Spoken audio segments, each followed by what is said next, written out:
everyone, and welcome to another royal reading. Just one reading today. It's Friday the 10th of June and I am using the very lovely Radiant Tarot. There it is, and you can see the spine in case you're interested in the designers of the deck. And I am going to do a very simple Celtic cross today, something I've been meaning to do in the past few days ever since the Jubilee weekend. In fact, just looking at the state the British monarchy is in after the Jubilee. It seemed to really cover itself in glory. It seemed to really appeal to a great array of people, British people as well as foreign people. Seemed to provide a huge tourism boost into the UK. So all good. But I just want to check with the cards and see. Richard Kay, writing in the Daily Mail, said the Jubilee weekend showed that the monarchy was greater and more enduring than ever.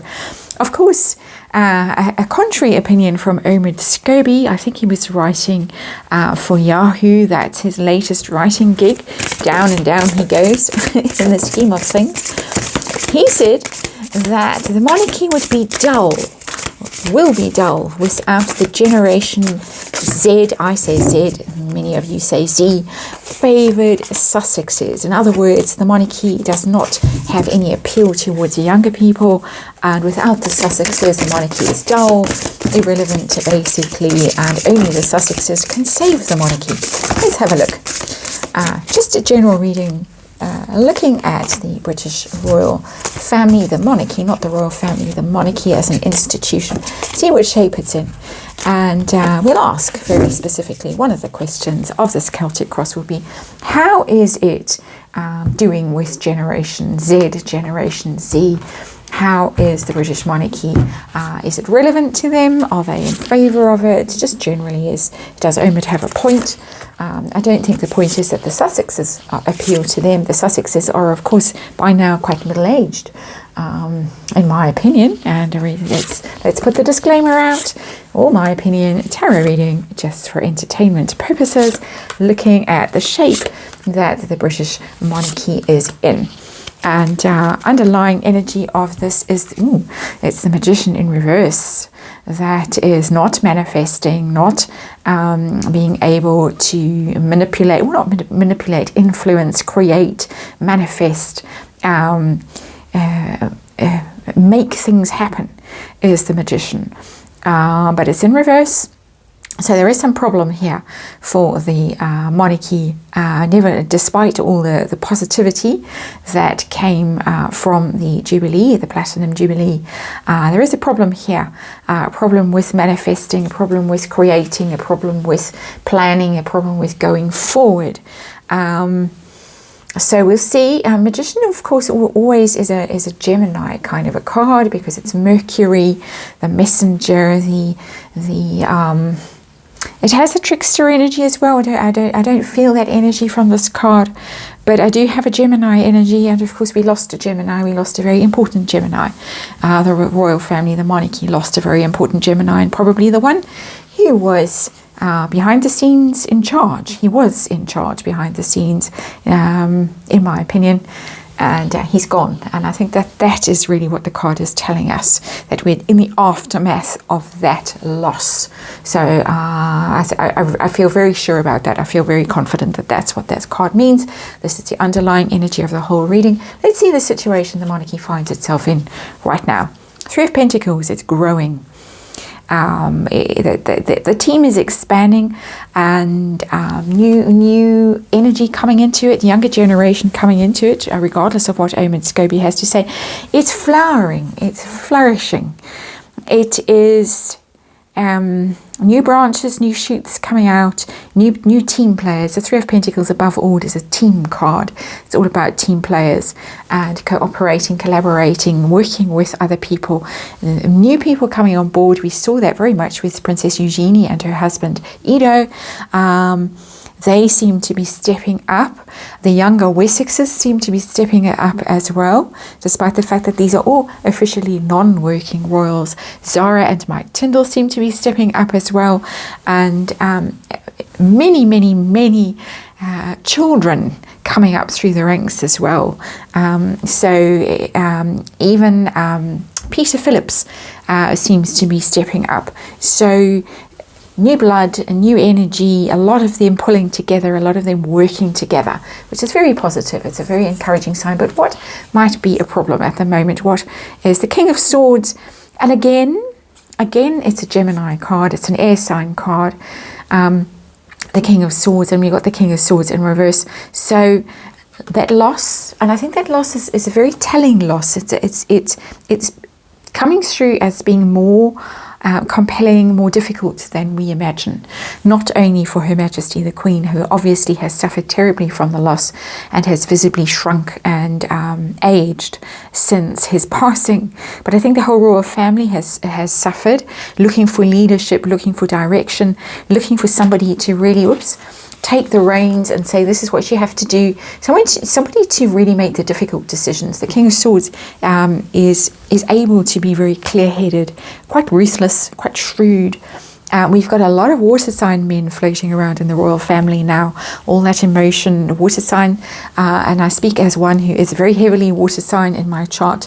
I find it very difficult to make those kinds of ruthless decisions, shrewd decisions. So you've got a lot of emotion floating around now, missing the person who was really the guiding force and the one who could say, okay, this is how it's going to be, and make sure that they all fell into line and towed the line as well. I think that's what they're missing at the moment. So what's going on behind the scenes that we may not be aware of with the royal family? Knight of Cups in reversed. This is this emotional manipulation card. I was talking about water signs, and there they've shown up, the Knight of Cups, but it's in reverse. Somebody who is, or an energy around the royal family, not necessarily only one person, but an energy around the royal family of people who are being manipulative, emotionally manipulative, playing games, threatening to remove their affections, that kind of thing. And there are two candidates there, really. It's Prince Andrew is the one candidate who could be doing that kind of thing, and primarily with the Queen. And then, of course, the one in Montecito who could also be doing that kind of thing, threatening, and being difficult, being kind of passive aggressive.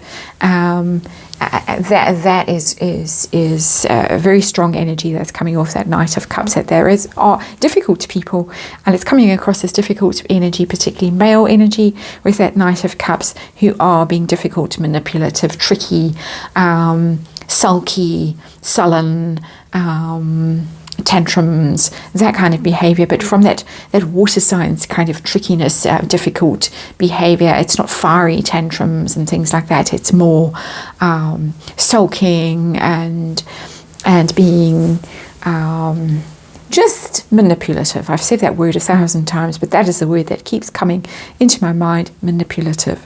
So what is the focus of the royal family right now? What are their minds on? What are they trying to do? Oh wow, Six of Cups, okay, that's lost people, reconciliation with people from the past, with family, all of that stuff. It's still a focus, it's still there, it's still that difficult energy of trying to reconnect with people, loved ones from the past, friends and family from the past. Obviously the Harkles, well, one in particular, not all of them, I would say, my opinion. But that is what's going on. How to figure this all out. And let's try and move it down so you can see this card a bit better. It's a very pretty card. They're all very pretty cards. It's a lovely deck. Trying to figure this out, trying to make sure that everybody is in harmony. Sixes are about harmony, really, and the Six of Cups is emotional harmony with your nearest and dearest, and so that is still very much the focus, very much playing on their minds at the moment. And given the missing Gemini and all the water that's floating around without that Gemini, it's difficult. So let's see how the family was doing, the monarchy was doing, the monarchy, not the family, how the monarchy was doing before the Jubilee, in the lead up, what was going on.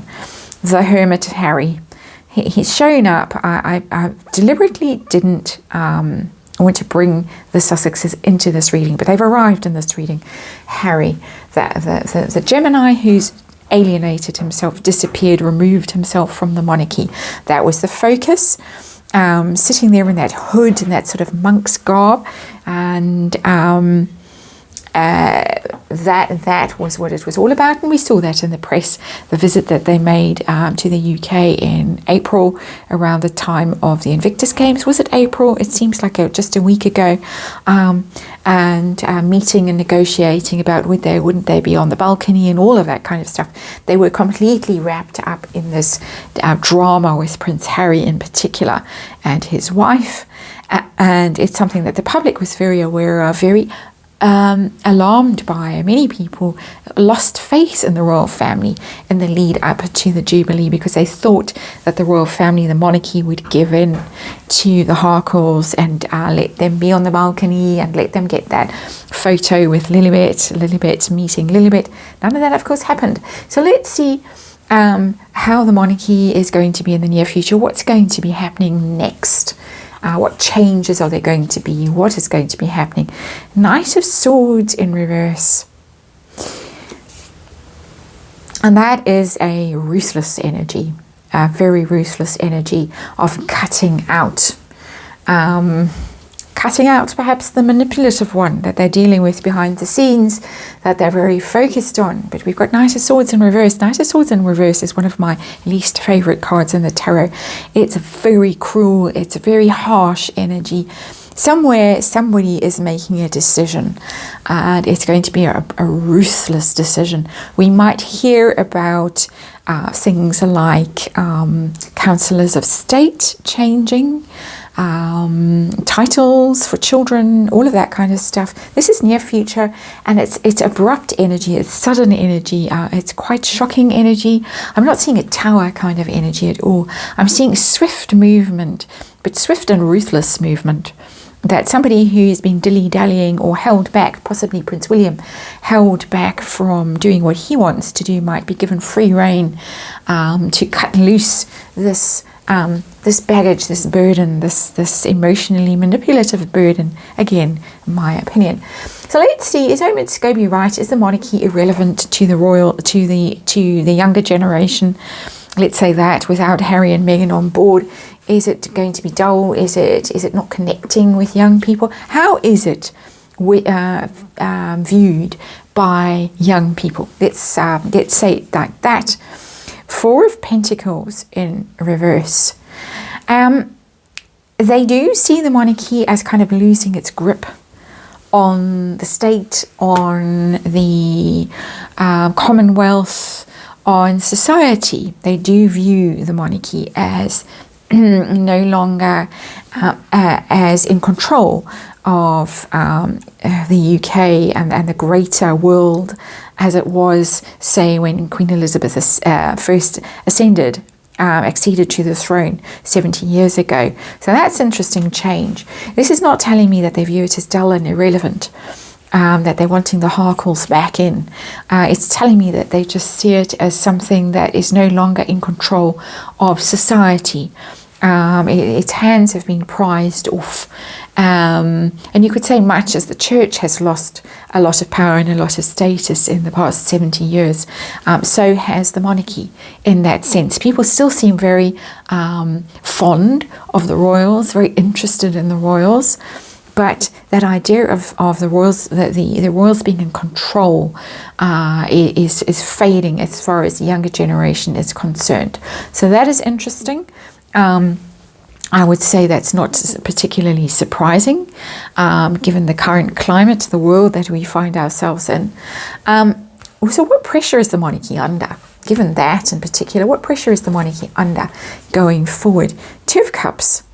It's to reconnect with people, to make that emotional bond with people, because it's a union card, the Two of Cups. It's not only a love connection, it is also just an emotional bond, for instance, between friends, extended family, but also here, I would say, between the people and the monarchy, the need. They're very aware that they need to connect with people, and probably why we saw Prince William going out. Not that he went out with a photographer, Miss and Harriman, following his every move. He just went out quietly to sell the big issue, and was photographed, was recognized. And it's that kind of activity, it's that kind of connection that they need to make. They need to make emotional connections with people, and I think that's why the connection with the younger royals was very important, with Prince Louis, but not only Prince Louis, the rest of the Cambridges and all the cousins, all very important in their own ways. Very important that people connect with them and see them and watch them growing up and watch them being naughty, watch them being normal. Very, very important. A lot of information coming off this Two of Cups. That is the pressure that the monarchy is under, and I think they're very aware of it. I wouldn't say that this would be a surprise if somebody said to them, I'm sure that they have these kinds of meetings, these kinds of focus groups, and this is what you need to do. So let's see hopes and fears for the monarchy at this time. The Emperor, very much focused on next in line. The succession, Prince Charles, very hopeful though, very hopeful not only about him. We saw the three of them lined up. We saw Prince Charles, we saw Prince William and Prince George on that final balcony of the Jubilee weekend. The line of succession, the three kings standing there, very powerful image to have three kings in waiting standing on that balcony. That is what they are hoping. They are hoping that that connection is made and that it's going to endure with it. It's a very royal looking card. Well, it is the Emperor, that they're hoping that these next three are really going to endure and going to succeed and going to have the right status, be respected, be regarded as leaders. The Emperor is very much about leading and planning and taking things forward. It's a very powerful card energetically in terms of action and doing and leading. And so there it is. That's what they are hoping happens. It's a very strategic card as well. And the outcome, and I've set a clock on it, the next 10 years for the monarchy. How's it going to go? How is it going to go? Justice in reverse. That's not a particularly happy card. Justice in reverse. Something's going to upset the balance here. That's very Egyptian. Is it Mart, the feather, your weighed, your soul weighed against the feather? There is something that's going to go on in the coming 10 years that is going to be problematic. And again, I come back to the Harkles. I don't think that the royal family is going to be embroiled in legal proceedings or challenged in court and anything like that. I just get the feeling that there is going to be this lingering problem with this Knight of Cups in reverse, lingering problem with what do we do with him, who's going to be feeling aggrieved, who's going to be taking pot shots at them. Let's just take a clarifier for that Justice card in reverse, because it's not a very nice card, a problem for the next 10 years. I have seen in readings that I've done on Prince William in particular, he's going to be burdened with the problem of Prince Harry forever. Readings I've done quite a long time ago. Give us some clarity on the Justice card in reverse, please, if you would like to. What is it in particular about? These cards are very slick still, they're very new still. Anything that you would like to tell us about this Justice card in reverse? Am I on the wrong track, or am I on the right track with who it represents? Nobody's coming out to play. Let's try again. Don't want this reading to drag on too long. We've got two cards that have come out. We've got the Queen of Cups and we've got the Lovers. Queen of Cups and the Lovers. Harry and Meghan card for me, the Lovers, the couple. The Queen of Cups. The Queen of Cups, currently the Queen of Cups in the royal family is of course Camilla. But I don't get her energy. The Queen of Cups, Diana, still Diana, maybe her influence with the Lovers, with the Harry and Meghan saga. That's how I'm reading this.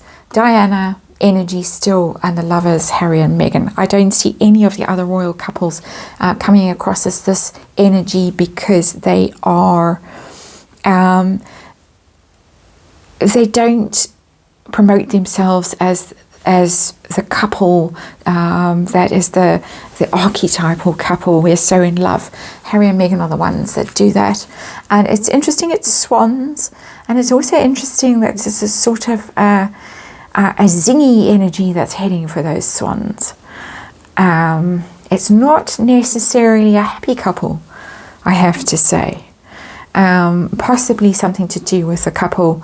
And Justice is a divorce card. Just putting it there. Justice, one of it's legal proceedings, and when it's in reverse, it can represent a divorce. And that's how I'm inclined to read these three cards: the Justice card, the Queen of Cups, and the Lovers. Possibility in the next 10 years of that divorce happening and causing trouble for the royal family. It would be very difficult. You can only imagine the drama that would ensue if that marriage broke up and ended up in the courts, custody battles, all that kind of thing. Money, trust funds, lawyers rubbing their hands in glee. And I'm pretty certain that that is what that Justice card in reverse actually refers to. So that's where I'm going to leave it today. Thank you for watching. I'll see you tomorrow.